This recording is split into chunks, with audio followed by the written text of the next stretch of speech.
जय Hind and welcome back to our channel जिसका नाम है अग्निवीर ऑनलाइन। यहाँ हम अग्निवीर से रिलेटेड वो सब बातें करते हैं जो कि आपको अग्निवीर बनने में हेल्प करने वाली है। तो आज की इस वीडियो में आप बताना चाहूँगा कि हमने ओवरऑल सीरीज़ बनाई है अग्निवीर इंग्लिश सिलेबस के ऊपर। जी हाँ, आर्मी, नेवी, एयरफोर्स में जो इंग्लिश सिलेबस है उसमें जितने टॉपिक्स होंगे वो इस सीरीज़ में कवर होने वाले हैं। तो ऑलमोस्ट आई गेस 16 टॉपिक्स होने वाले हैं, तो 4 वीडियोस में ये बटने वाला है। तो मेक श्योर करें कि आप चारों वीडियोस को देखें और हमारे चैनल को लाइक करें, कमेंट करें, सब्सक्राइब करें। और अगर आप अग्निवीर, आर्मी, एयरफोर्स, नेवी की तैयारी कर रहे हो तो एक बार आप हमारी साइट अग्निवीर ऑनलाइन पे ज़रूर आए। यहाँ आपकी हेल्प के लिए आपको मिलेंगी ई बुक्स, मॉडल पेपर जैसे कई सारे रिसोर्सेज जो कि आपको अग्निवीर बनने में हेल्प करने वाले हैं। तो चलिए शुरू करते हैं अपना आज का वीडियो। तो सबसे पहले ये सब टॉपिक्स हम कवर करने वाले हैं। ये ओवरऑल इंग्लिश का सिलेबस है आर्मी, नेवी, एयरफोर्स का। तो इसमें आज हम 4 टॉपिक्स देखने वाले हैं। सबसे पहला है word formation, preposition, determiners, noun and pronoun. तो सबसे पहले स्टार्ट करते हैं वर्ड फॉर्मेशन से। तो सबसे पहले जानते हैं वर्ड फॉर्मेशन होता क्या है। तो यहाँ जैसे लिखा हुआ है, formation of new words from an existing root word by adding a syllable or another word in the general process. इसका मतलब है अगर हमारे पास एक शब्द दिया हुआ है, उसके आगे पीछे या उसकी संज्ञा सर्वनाम को चेंज करके अगर हम कुछ बनाते हैं तो वो वर्ड फॉर्मेशन कहलाता है। अब वर्ड फॉर्मेशन के भी कई सारे टाइप्स होते हैं, उनको डिस्कस करते हैं। तो जैसे आप देख रहे हो, आप 4 तरीके के वर्ड फॉर्मेशंस होते हैं। एक होता है एडिंग प्रीफिक्स। प्रीफिक्स का मतलब होता है शब्द से पहले, प्री। सेकंड होता है सफिक्स, जो कि आपके वर्ड के बाद में होता है। Converting from one word class to another, अगर एक वर्ड से दूसरे वर्ड, एक वर्ड की क्लास हमको बदलनी है तो उसके आगे या उसके पीछे हमको एडवर्ब लगा सकते हैं, एडजेक्टिव लगा सकते हैं, तो वो इस फॉर्म में होता है। चौथा होता है कंपाउंड वर्ड फॉर्म करना। इनको भी हम फॉर्म कर सकते हैं ऐसे ही, इसके आगे हम एडवर्ब लगा सकते हैं, एडजेक्टिव लगा सकते हैं, कोई वर्ब लगा सकते हैं। तो वो आगे हम एग्जाम्पल्स की मदद से देखते हैं। तो ये देखिए, सबसे पहले हम प्रीफिक्स का एग्जाम्पल लेंगे। सबसे पहला वर्ड है डिसिप्लिन। तो डिसिप्लिन के आगे अगर हमने इन लगा दिया तो वो इनडिसिप्लिन बन जाता है। वैसे ही जहाँ पे जस्ट लिखा हुआ है, जस्ट के आगे हम अन लगा देंगे तो वो अनजस्ट बन जाएगा। टाइडी के आगे अनटाइडी। तो ऐसे प्रीफिक्स हमारे को पहचानना है। आपको क्वेश्चन आ सकता है कि इस वर्ड में आप बताइए प्रीफिक्स लगा हुआ है या नहीं लगा हुआ है, तो वो आपको ऐसे पहचानना है। अगला है सफिक्स। सफिक्स में जैसे मैंने कहा था कि जो आपके वर्ड के पीछे लगेगा। जैसे इन्फॉर्म हमारे पास एक वर्ब है, उसके आगे हमने इन्फॉर्मेशन लगा दिया, राइट। तो ये देखिए, इसका फॉर्म चेंज हो गया, वर्ड फॉर्म हो चुका है एक नया। इन्फॉर्मेटिव, इसके आगे एडजेक्टिव लगा दिया। तो ऐसे हमारे पास क्वेश्चन आने वाले हैं। अगला एग्जाम्पल है वर्ड फॉर्मेशन बाय कन्वर्जन। ठीक है, तो इसमें देखते हैं जैसे the rich should help the poor. अब इसमें इसका हम कन्वर्ट कैसे करने वाले हैं इसको। रिच और पुअर हमारे को यहाँ पे नाउन दिए हुए हैं, ठीक है, एक अमीर आदमी और एक गरीब आदमी। अब इनको कनेक्ट कैसे किया हमने, इस तरीके से हमने बीच में एक आर्टिकल डाल दिया, द, राइट। तो द हमारे को बता रहा है इसमें कि हमने एडवर्ब एंड एडजेक्टिव को लगा के उसका नाउन बदल दिया है। वैसे ही सेकंड माने में देखते हैं, everyone is talented. Talented a past participle is used as an adjective in the above sentence. The word is form by adding the suffix ed. Okay, तो जैसे यहाँ पे एक वर्ड है हमारे पास टैलेंटेड, इसके आगे हमने ईडी लगा दिया, राइट। तो पूछा जाएगा जैसे क्वेश्चन कि भाई हमने एक वर्ड लिखा हुआ है टैलेंटेड, इसमें बताओ कौन से तरीके का वर्ड फॉर्मेशन हुआ है। तो आपको बताना है कि इसमें कन्वर्जन वाला वर्ड फॉर्मेशन हुआ है। वैसे ही चलते हैं अपने लास्ट वाले में, जो कि है फॉर्मेशन बाय कंपाउंडिंग। कंपाउंडिंग में जैसे आप एग्जांपल देखिए, ओवर एक एडवर्ब है और लोड एक नाउन है, राइट। हमने ऑलरेडी हमारे ओवर अपने आप में एक चीज़ विशेषता बताता है कि ज़्यादा हो गया है। अब ज़्यादा के आगे भी आपने एक और वर्ड नाउन ऐड कर दिया, लोड, तो वो ओवरलोड एक अलग वर्ड बढ़ गया। उसने कंपाउंडिंग कर दी। मतलब कंपाउंडिंग आप यूँ मानिए जैसे बैंक्स में होता है कि चीज़ दुगनी हो जाना, राइट। तो जैसे ओवर तो का मतलब ऑलरेडी ज़्यादा है, लोड आपने कर दिया तो और ज़्यादा लोड, मतलब ओवरलोड हो गया एक। तो इस तरीके से कंपाउंडिंग काम करता है। अब चलते हैं प्रेपोजिशंस की तरफ। तो देखते हैं प्रपोजिशन क्या होता है। A preposition is a word or group of words use before a noun, pronoun or noun phrase to show directions, time, location. ठीक है, तो जो संज्ञा होती है, संज्ञा की विशेषता किसी समय के अंतराल में, किसी जगह के अंतराल में, किसी दिशा के अंतराल में, उसे हम प्रेपोजिशन कहते हैं। मतलब किसी नाउन, प्रोनाउन को किसी डायरेक्शन के थ्रू, किसी टाइम स्लॉट के थ्रू, किसी प्लेस या लोकेशन के थ्रू बताने वाले विशेषता को हम प्रेपोजिशन कहते हैं। अब देखते हैं रूल्स क्या क्या होते हैं प्रपोजिशन के। तो सबसे पहला है प्रपोजिशन ऑफ डायरेक्शन। देखिए प्रपोजिशन ऑफ डायरेक्शन में हमारे पास कुछ वर्ड्स हैं, जैसे टू हो गया, इन हो गया, इन टू हो गया, ऑन, जो कि बताते हैं कि क्या डायरेक्शन है। जैसे कि a book is on the table, इसका मतलब बुक उसके ऊपर है, डायरेक्शन पता लगे हमें, ऊपर है। इन टू मतलब अंदर है, इन मतलब उसके अंदर है, राइट। तो ऐसे करके डायरेक्शन वाला होता है। जैसे कि एग्जांपल देखेंगे, she drove to the store, वो गाड़ी चलाकर स्टोर तक गई, ठीक है, हमें पता वो उस डायरेक्शन में गई है। तो अगला है प्रपोजिशन ऑफ टाइम। टाइम में हम देखेंगे इन होता है, एट होता है, ऑन होता है, जो कि समय के उसमें एसोसिएशन में हमारे को चीज़ दिख रही है, वो प्रपोजिशन ऑफ टाइम होता है। एग्जाम्पल देखते हैं, जैसे use in with parts of the day, not specific times, months and years. ये क्वेश्चन ये है कि he reads in the evening, हमें पता है कि वो पढ़ाई करता है, पर कब करता है, शाम को करता है। इन द इवनिंग मतलब टाइम यहाँ पे बताया था कि शाम को करता है। The weather is cold in December, यहाँ इनसे भी पता चलता है कि ये टाइम बता रहा है कि भाई दिसंबर में इसका हुआ है, हमारा वेदर दिसंबर में ख़राब होता है। ऐसे करके preposition of time and direction काम करते हैं। अगला है prepositions of place. Preposition of place में देखेंगे हम, to refer to a place use the preposition in, at, on and inside. तो मतलब किसी जगह के बारे में अगर विशेषता बता रहा है तो इन, एट, ऑन ये सब चीज़ें यूज़ होने वाले। जैसे they will meet in the classroom, वो क्लासरूम के अंदर मिलने वाले हैं।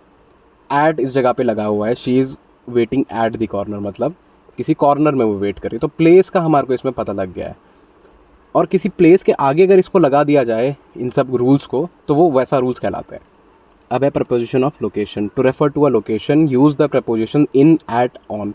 लोकेशन के लिए हम हमेशा इन, एट एंड ऑन का यूज़ करने वाले हैं। जैसे एग्जांपल देखते हैं, they live in a country, तो इन अ कंट्री का मतलब एक एरिया के बारे में उसने बताया, हमारे को कंट्री इसमें पता लग गया है।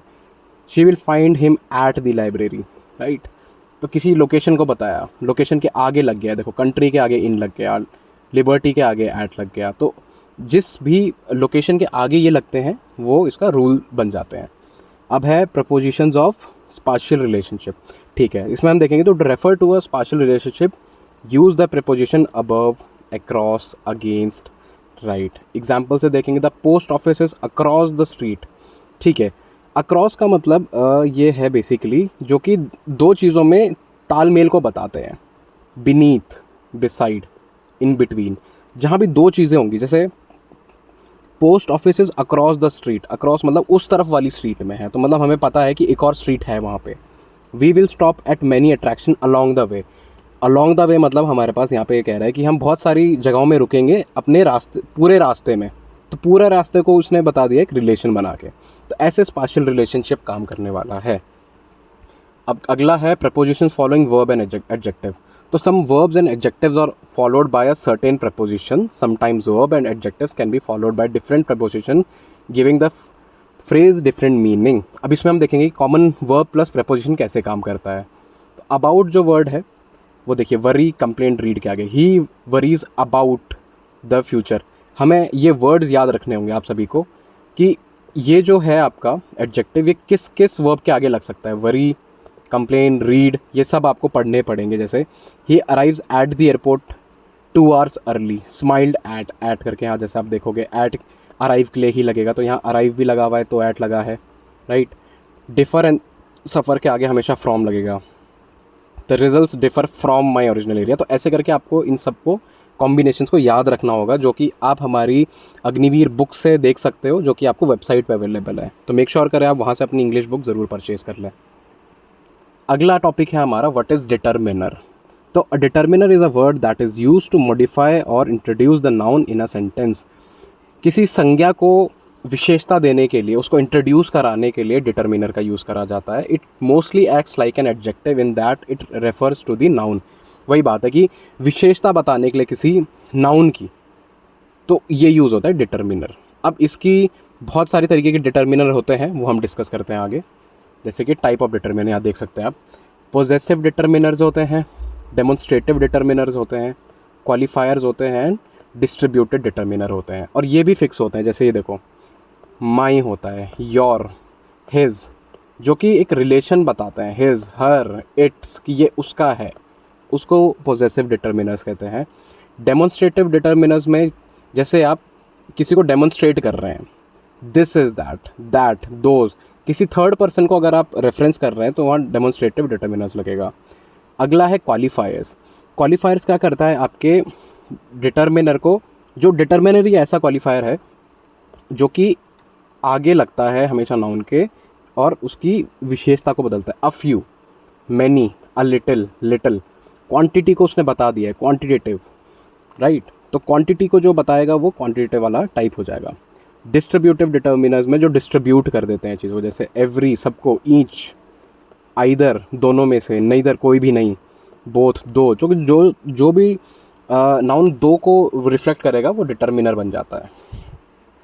अब अगला है examples of determiners, how they are used, right. तो जैसे यहाँ पे कुछ एग्जांपल्स दिए हुए हैं हमारे पास।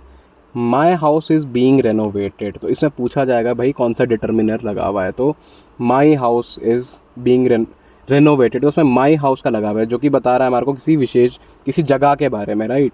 वैसे ही अगला है this movie is interesting, interesting हमारे इसमें है, ये क्वालिटी बता रहा है। ऐसे करके ऐसा हमारे पास क्वेश्चंस आने वाले हैं। अगला टॉपिक है नाउन। नाउन क्या होता है, संज्ञा। Basically noun are a part of speech that comprise word that are use to name people, animal, subjects and ideas. इसका मतलब किसी भी जगह, किसी भी इंसान, किसी भी जगह, जानवर, किसी ऑब्जेक्ट के बारे में जो चीज़ बताती है उसको हम नाउन कहते हैं। अब नाउन भी 5 तरीके के होते हैं, जो कि सबसे पहला जो इंसानों को बताता है, पीपल वाला नाउन जिसमें नाम आते हैं हमारे सारे, वो नाउन होते हैं। प्लेसेस हमारे नाउन होते हैं, जैसे बैंगलोर, इंडिया, मैक्सिको, कोई भी जगह हो, जगह का नाउन होता है। एनिमल्स का नाउन होता है, एनिमल्स के नाम जितने भी नाउन्स में आएंगे, lion, sheep, snake, ostrich. Ideas में इवोल्यूशन, इन्वेंशन, एक्सटिंक्शन, और ऑब्जेक्ट्स में होंगे बैट, साइकिल, और ये जितने भी तरीके के नॉन लिविंग आइटम्स हैं वो भी एक नाउन बनाते हैं। अब डिस्कस करते हैं नाउन कितने तरीके के होते हैं।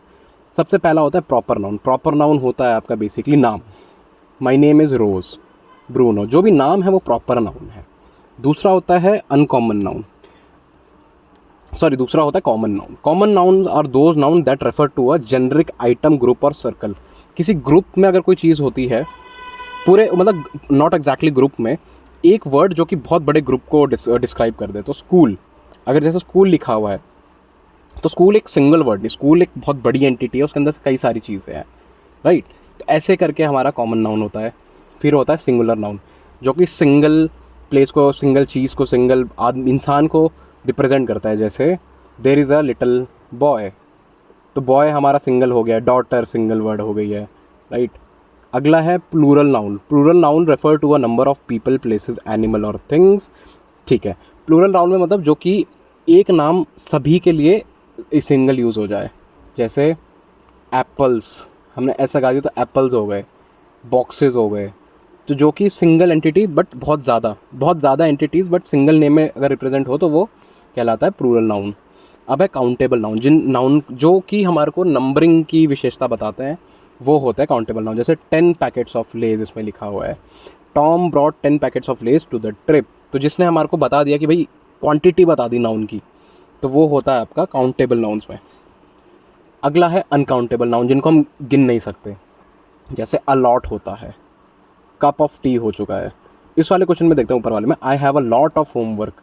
अनकाउंट, इसको हम लॉट का मतलब बहुत सारा, इसका कोई फिक्स क्वांटिटी तो नहीं है जैसे पहले हमारे पास था कि 1 बुक है, 2 बुक है।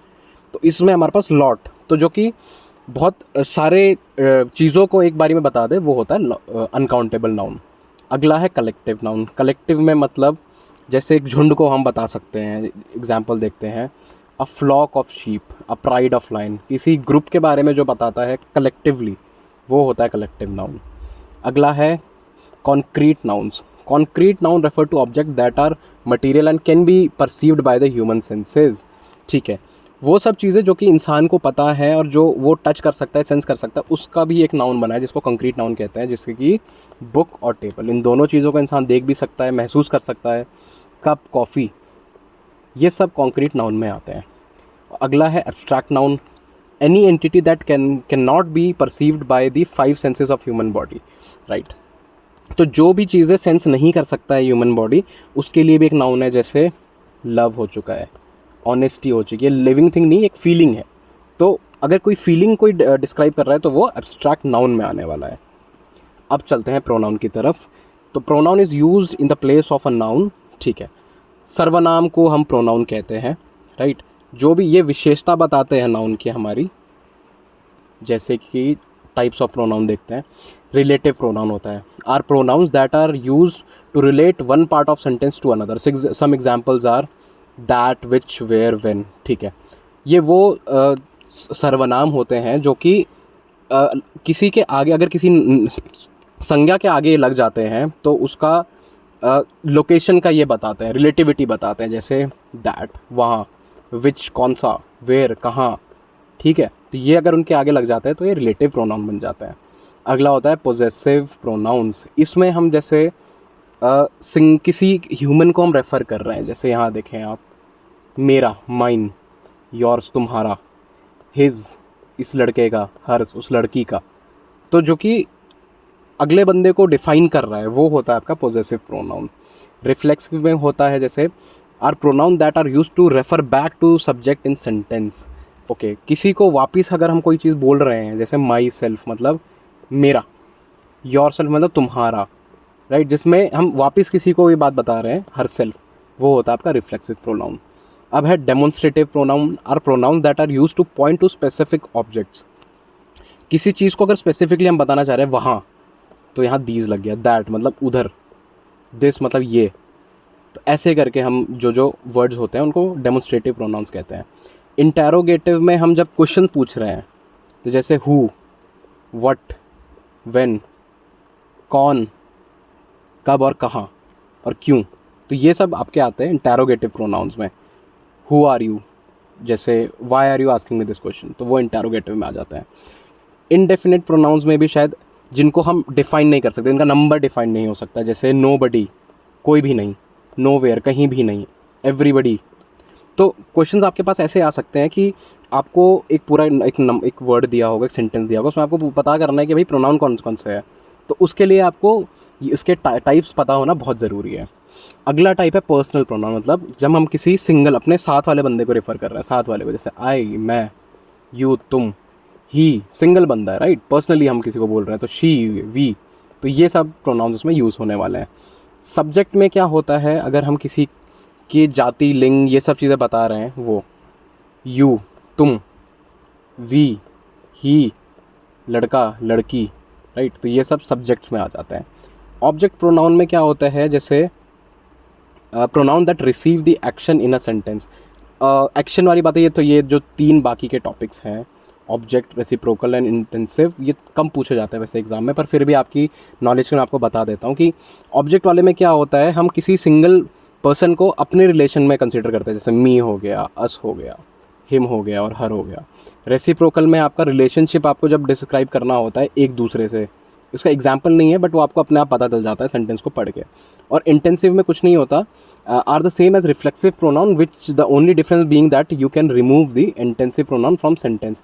इस वाले सेंटेंस को अगर आप इस वाले प्रोनाउन को अगर आप सेंटेंस से निकाल भी देते हो तो उसमें कोई दिक्कत नहीं होती, वो सेंटेंस वैसे ही साउंड करता है।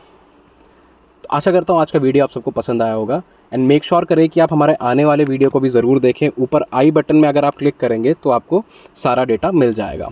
जय हिंद।